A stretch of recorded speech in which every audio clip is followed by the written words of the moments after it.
Hi everybody, my name is Jaden. I'm Yah. I'm Jason. And we got the Yahuwah and Torah YouTube channel. And we thank you guys very, very much for hanging out with us and being a part of our family, reading with us. As we do every single morning, we read every single morning as a family because there are commandments that tell us that we should write the laws, statutes, and commandments on the heart, mind, and soul, and that we are to love our Elohim as ourselves, that we are to love our neighbor as ourselves. We are to follow a different set of guidelines. We need to be the example of the people of the kingdom to come, and the people of the kingdom to come are people who have a different set of guidelines. They have a thing they call the Torah. And the Torah is only, the first 5 books of the Bible. Genesis, Exodus, Leviticus, Numbers, and Deuteronomy. And my apologies for my dogs. They're all crazy, and we're trying to keep them contained. And so the first 5 books of scriptures is called the laws. It's called the Torah. And it is the set of books that most of the people across the world have gotten rid of. They just don't care what our Creator has to say. And we are the people who believe that everything in scriptures is very, very important, that it is given to us so that we can run our lives, that we can guide our lives, that we can guide our families, that we can do it in a way that is going to take us to the next level, the next step, which is the kingdom to come, which is the Shamayim, the Mount Zion, when Messiah comes. These are the world and the places that we are looking forward to. And in the book of Revelations, the only people that are saved, Jade, will you please stop the dog's tail? The only people that are saved are those who keep the commandments of our Creator and have the faith of Messiah YAHOSHUA. And Messiah YAHOSHUA is who you know as Jesus the Christ. And so hopefully for anybody that ever listens to any one of our readings, you guys will fall in love with the word of our Creator and make it something in your life that is extra spectacular, because it is extra spectacular. It is something just simply very amazing that we have been given. All right, one quick second here. All right, so here we are in the book of Joshua. Jaden, tell me a little bit about what in the world is going on. Where are we at? They have conquered Jericho, they conquered Ai. They've been conquering different lands, and they're now taking over their inheritance. They're taking what is rightfully theirs. Right, and so chapter 2 back, they made a truce, they made an oath. With some people that showed up.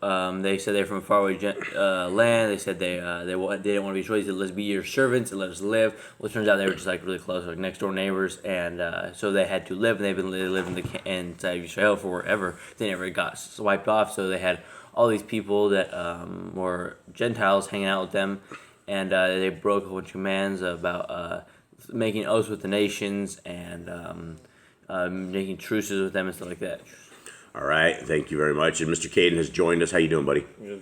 How's life? Good. You doing all right? Mm-hmm. All right. How's your farm life? Good. Farming good? Yeah. We had to pull this fella out of graphic design back to the farm because the computer that we had blew up, took its final walk, took its final cycle, did its final binary mathematical computations of zeros and ones, and then it split its wig and it's gone. Okay, for anybody else who wants this, scriptures that we're reading right here, this is the Yah Scriptures. Today we are done with Yah Scriptures. And a lot of you guys don't know, but what we have been doing is for over a year now, we have been restoring with a restored name scriptures, bringing back a very broken scriptures, and it is now completely available. 103 books, large print, large font. It is just a very, very beautiful read. It'll probably be one of the greatest translations in English translations you will ever have. There's under 900 scriptures left. If you guys would like to get one, we don't know if we'll ever print another 1,000 of them, but we do know the 1,000 are coming in. They will be delivered in late February or March of 2024, early March, hopefully, late Feb.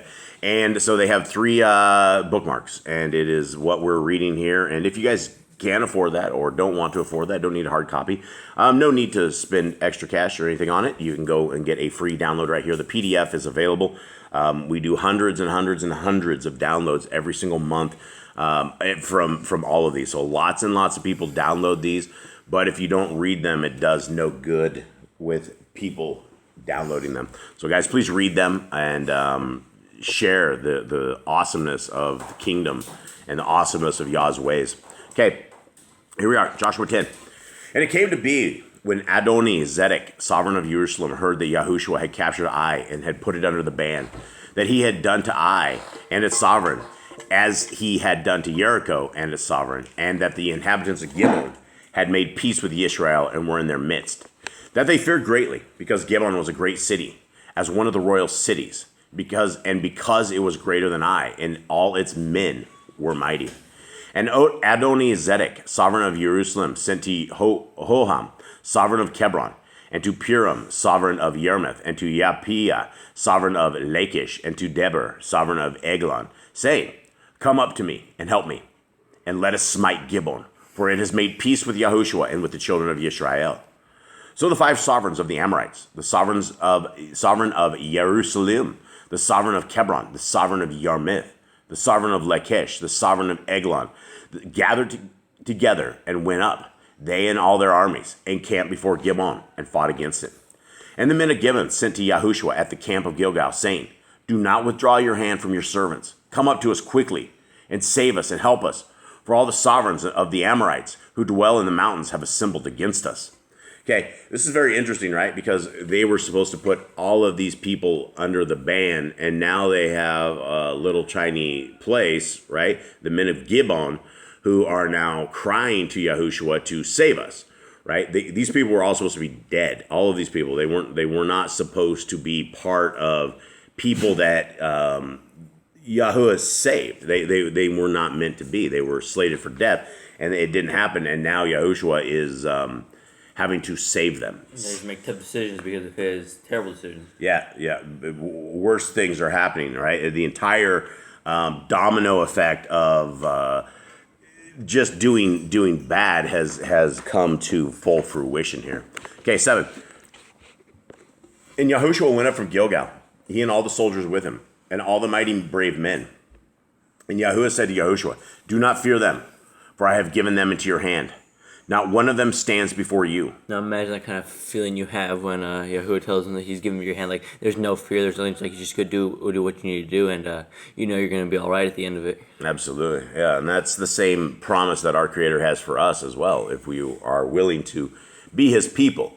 And being His people doesn't mean eating pork and worshiping on the wrong day and taking the laws of our Creator and tossing them on the cross and saying they don't apply to you. That's what Hasatan wants you to do. 9. So then YAHOSHUA came up on them suddenly, having gone up all night from Gilgal. And Yahuwah threw them into confusion before Yisrael, and they smote them with a great smiting at Gibeon, and pursued them along the way that goes to Bet Koran, and smote them as far as Azekah and Makkedah. And it came to be as they fled before Yisrael, and were on the descent of Bet Koran, that Yahuwah threw down large hailstones from the Shemaim on them as far as Azekah, and they died. They were more who died from the hailstones than those whom the sons of Yisrael had slain with the sword. It just goes to show Yah fights for you when he says he's going to hand them into your hand. If you're not able to complete your task, he completes it for you. Yeah, absolutely. And we don't know how many times in our life and in our world that our Creator has intervened in our lives and changed things, changed directions, changed different things that are happening. We never know, because that's the power of Yah. All right, where am I at? I think we are on 12. Yep. 12. Then YAHOSHUA spoke to Yahuwah in the day when Yahuwah gave the Amorites over to the children of Israel. And he said before the eyes of Israel, Sun, stand still over Gibeon, and moon in the valley of Aeon. Now, this is a lot of, there's a lot of people that will, I think there's people that think that the Shabbat begins at the morning because of this particular verse. Does that make sense? Yeah. What does this say right here? And what do we know about the sun and the moon? They tell the time. They give us seasons. What are they? Stars, lights. Lights. They're lights in the sky. That's what we've been told. We've been given the sun, and we live in a deception. And there's the thing about programming is that once you're programmed, you don't even know that you're programmed. And a lot of the older generation have been so programmed about this ball earth, that you can't take the lies away from their eyes, and they will believe it all the way to their deathbed. And I will tell you, as a microwave engineer who was doing wireless internet all of my adult life, there is no curve, like they say. They say it's something like 8 inches squared or something like that, and they will give you these formulas. But we spent 20 years in the internet world hooking up basically hooking up antennas on people's houses, aiming them to one of my towers that I have located all over. Not once do you ever accommodate for curve. We've been lied to about absolutely everything, including what shape the earth is. And when we have scriptures, and that's what the old generation can't get through their heads, is that scriptures never says anything about spinning, wobbling, weaving, going around the sun, anything like that. In fact, it says, and if you look at the book of Enoch, there's gates that the sun goes out, the moon, they come out gates. It is very, very clear that we are not spinning. And that is one of these great deceptions, that it is really unfortunate that even some of the most astute people I have met are unfortunately so programmed that they will never, ever see the truth of the flat earth that we are in. And so when we're sitting right here, if it was what NASA and all of the powers that be, all of the Freemason people that have hidden what the world is to us, right? If it says the sun stood still, the moon stood still, what about the rest of these so-called planets that are supposed to be circling? What about the Earth is supposed to be rotating around the sun? What did everything? Is that what they are saying? Is that everything that was spinning in their galaxies? And that's the lie that we've all been sold, is that we're spinning, wobbling, weaving, and we're a bunch of space monkeys running through the world on a water ball. And you could take a tennis ball, put some water on it, and spin it. What happens to it, guys? What happens to anything that you put water on and spin it? But yet we have been so deceived. People are like, well, the world is so large, we can't feel this thing moving, wobbling, weaving at all. In fact, you can, when they say there's level, when you go to sea level, what does that mean, sea level? There's no curve. It is level, and people will say, well, you can go out a little bit further, and it's all about, you'll go over the curve. They'll take boats and they'll go out, and it's just, oh, look, the boat went over the curve. But now they have these very high-end cameras that you can zoom out and you can go 25 miles out there to where you can't see, and the boats are still there. They never went over the curve. They simply disappeared from your vantage point. You could no longer see them. There is no curve. Radio frequency would not work like it did, and if you believe that the world is spinning, you have been completely deceived. But I just went off on my soapbox, so let me get back over on this thing. Okay, 13. So the sun stood still, and the moon stopped, till the nation avenged itself upon their enemies.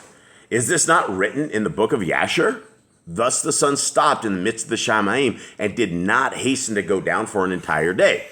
Now, we have folks, a lot of folks, and a lot of good folks, they don't believe that the book of Yashar is real. That this isn't real. It's a bunch of supernatural stuff, and we looked this morning, and there is no other place about this story in the book of Jubilees. Some people think that Jubilees is Jasher. That this story did not happen in the book of Jubilees. This is a story that does happen in the book of Jasher.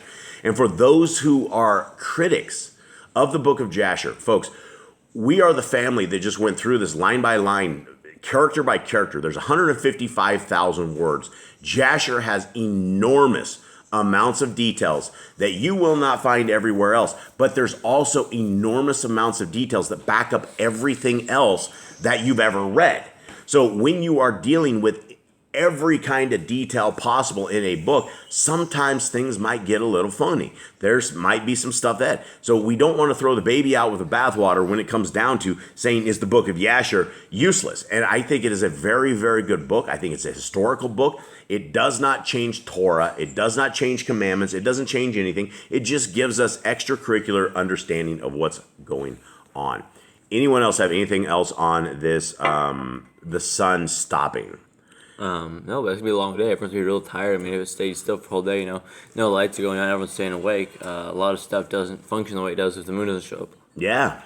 Okay, 14. And there has been no day like that, before it or after it, that Yahuwah listened to the voice of a man, because Yahuwah fought for Yisrael. He must have been a very holy person if Yah listened to him to hold the sun still. You know. Well, we know he was. We know that he was the chosen one. We know that he hung out in the tabernacle of appointment with Moshe. He was places that no other Yisraelite ever was other than Moshe. So he is the man. Okay. What verse? 15? All right. So Yahushua returned, and all Yisrael with him, to the camp at Gilgal. Now these 5 sovereigns had fled and hidden themselves in a cave in Makkedah. And it was reported to Yahushua, saying, the 5 sovereigns have been found hidden in the cave at Makkedah. And Yahushua said, roll large stones against the mouth of the cave, and put men by it to guard them. And you, do not stand still, but pursue your enemies, and you shall smite them in the rear. Do not allow them to enter the cities, for Yahuwah your Elohim has given them into your hand. And it came to be, when Yahushua and the children of Israel had ended smiting them with a very great smiting, till they had finished, but those who escaped went into walled cities, that all the people returned to the camp, to Yahushua at Makkedah, in peace. No one moved his tongue against any of the sons of Israel. Then Yahushua said, open the mouth of the cave, and bring out those 5 sovereigns to me from the cave. And they did so, and brought those 5 sovereigns to him from the cave. The sovereign of Jerusalem, the sovereign of Hebron, the sovereign of Yarmuth, the sovereign of Lachish, the sovereign of Eglon. And it came to be, when they brought out those sovereigns to Yahushua, that Yahushua called for all the men of battle, and said to the chiefs of the men of battle who went with him, come near, put your feet on the necks of these sovereigns. And they drew near, and put their feet on their necks. Then Yahushua said to them, do not be afraid nor be discouraged. Be strong and courageous. For this is what Yahuwah is going to do to all your enemies whom you are fighting. And afterward Yahushua smote them and killed them, and hanged them on 5 trees. And they were hanging on the trees until morning. Evening. Sorry. I was speed reading. And it came to be, at the time of the going down of the sun, that Yahushua commanded. And they took them down from the trees, and threw them into the cave where they had been hidden, and laid large stones against the cave's mouth to this day. So Yehoshua just obeyed Torah by taking him down before. You think he killed all 5 himself? I mean, that would be what a leader does. But and how did he kill them? Did he drive a sword through them? It says he said he killed them, and then he hung them on the tree. So they probably made an example of before all their people. Think he drove a sword through their hearts, made it quake? Maybe. Probably. I don't think he sits there and tortures them. I don't think he's that kind of guy. Cut him up or anything? You're just a quick kill? Yeah, it's probably just a quick kill, get it over with. Mm-hmm. Interesting. Okay. Verse? That's 27. And it came to be, at the time of the going down of the sun, that Yahushua commanded, and they took them down from the trees, and threw them into the cave where they had been hidden, and laid large stones against the cave's mouth to this day. I reread that. Yep, I think so. Thanks, Joseph. And on that day, Yahushua captured Makkedah, and he smote it with the edge of the sword, and he put its sovereign under the ban, them and all the people who were in it. He left no survivor. And he did to the sovereign of Makkedah as he had done to the sovereign of Jericho. Then Yahushua passed over, and all Yisrael with him, from Makkedah to Libnah, and they fought against Libnah. And Yahuwah also gave it and its sovereign into the hand of Yisrael, and he smote it and all the people who were in it with the edge of the sword. He left no survivor in it. And he did to its sovereign as he had done to the sovereign of Jericho. Then Yahushua passed over, and all Yisrael with him, from Libnah to Lachish, and encamped against it and fought against it. And Yahuwah gave Lachish into the hand of Yisrael, who captured it on the 2nd day, and smote it and all the people who were in it with the edge of the sword, according to all that he had done to Libnah. Then Horham, sovereign of Gezer, came up to help Lachish, and Yahushua smote him and his people until he left him no survivor. Do you think the see Yisrael coming, they would run instead of trying to fight them? I don't think you could bury all these people. We're talking like some massive bird food. Right, like 1 million people at this point. Yeah, massive birds are going to be fed. Okay, then Yahushua passed over, and all Yisrael with him, from Lachish to Eglon, and they encamped against it, and they fought against it, and captured it on that day, and smote it with the edge of the sword. And all the beings who were in it he put under the ban that day, according to all that he had done to Lachish. Then Yahushua went up, and all Yisrael with him, from Eglon to Hebron, and they fought against it, and captured it, and smote it with the edge of the sword, and its sovereign, and all its cities, and all the people who were in it. He left no survivor, according to all that he had done to Eglon, but put it and all the people that were in it under the ban. Then Yahushua returned, and all Yisrael with him to Deber, and fought against it, and captured it, and its sovereigns, and its cities. And they smote them with the edge of the sword, and put all the people who were in it under the ban. He left no survivor. And as he had done to Hebron, so he did to Dever, and its sovereign, as he had done to Livda, and its sovereign. Then YAHOSHUA smote all the land, the mountain, the country, and the Negeb, and the low country, and the wilderness slopes, and all the sovereigns. He left no survivor, but put all that breathed under the ban, as Yahuwah Elohim of Yisrael had commanded. And YAHOSHUA smote them from Kadesh Barnea as far as Azah, and all the land of Goshen, even as far as Gibbon. And YAHOSHUA captured all these sovereigns and their lands at one time, because Yahuwah Elohim of Yisrael fought for Yisrael. And YAHOSHUA returned, and all Yisrael with him, to the camp of Gilgal. Something that everyone should remember is that if you follow the commands and believe in Yahushua, you are Yisrael, and Yahuwah fights for you. Now, are you talking about Joshua? If we believe in this Joshua? Okay, no, this is the Messiah Yahushua. Okay, well, let's just explain that, since we have two different It's Yahushua. spelled the same way. They both have pretty much the same meaning to their name.